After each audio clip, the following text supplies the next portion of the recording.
Hi, I'm Shannon Seaver, and today we're going to look at the first lesson of our first unit, which is in set theory. We're just going to be looking at some basic concepts.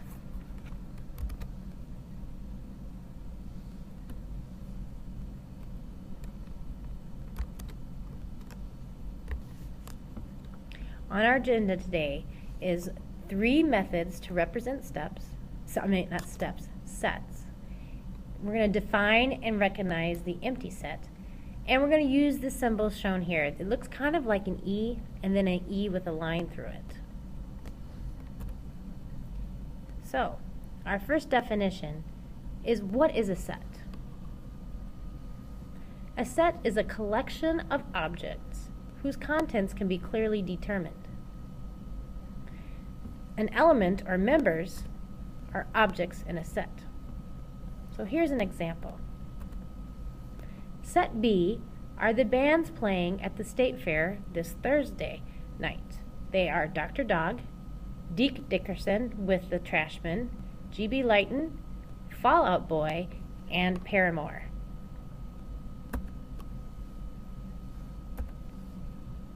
One thing we need to know is that the set itself is called set B. The elements of the set are Dr. Dog, Deke Dickerson, and so on. There are 3 different methods for representing sets. The first method is the word method, and it's what we just saw. Okay, so that's the description. The second way is the roster method. In the roster method, we have each particular element listed with a comma in between. The third method is the set builder method, or set builder notation. And this says B equals, and then there's a bracket and it has X. This line right here stands for such that. So it says X such that X are bands playing at the State Fair Thursday night. You could also write it like this, in a different type of form. This would be V, a set V, equals X such that X is positive and less than 5. Some examples of those positive numbers and less than 5, I could write this in a roster method by writing it like this. V equals 1, 2, 3, and 4. Those are all positive numbers, and they are less than 5. So let's take a moment right now to look at how we convert from one notation to another. So currently we have an example on the screen, and it says set n are positive even numbers less than 12. Write the set using roster method and then using set builder notation. So currently it's written in word form. Let's try to put it in roster method. So remember, we're going to put a roster method is a list of the numbers that qualify for this set. It's positive, they're even, and they're less than 12. So you should have come up with n equals 2, 4, 6, 8, and 10. Remember, less than 12 doesn't include 12 unless it said less than or equal to 12. Set builder notation can be written like this.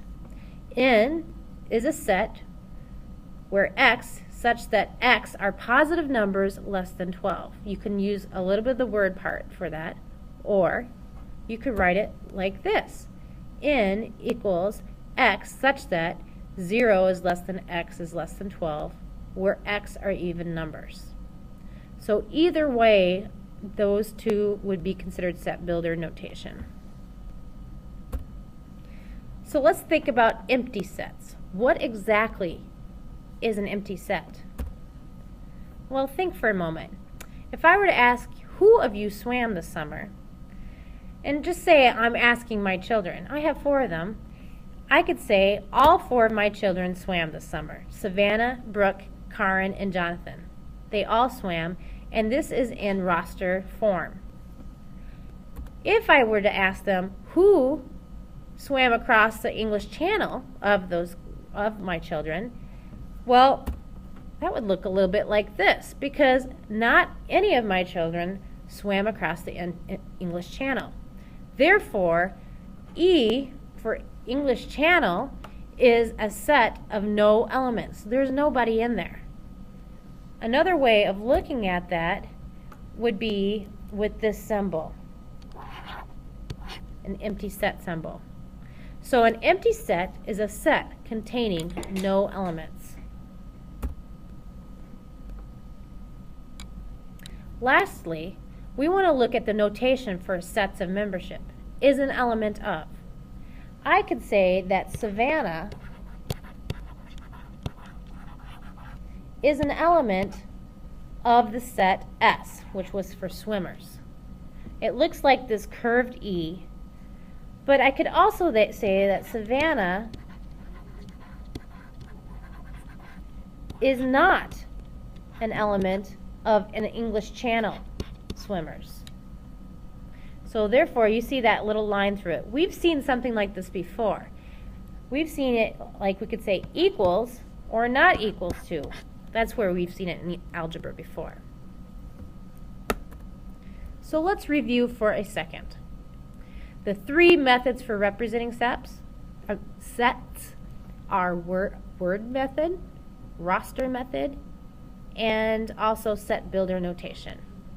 Define and recognize an empty set. Well, it's a set with no elements in it. And remember, we can use this as our symbol for empty set. And use the symbols. This means an element of, not an element of. That will conclude today's lesson.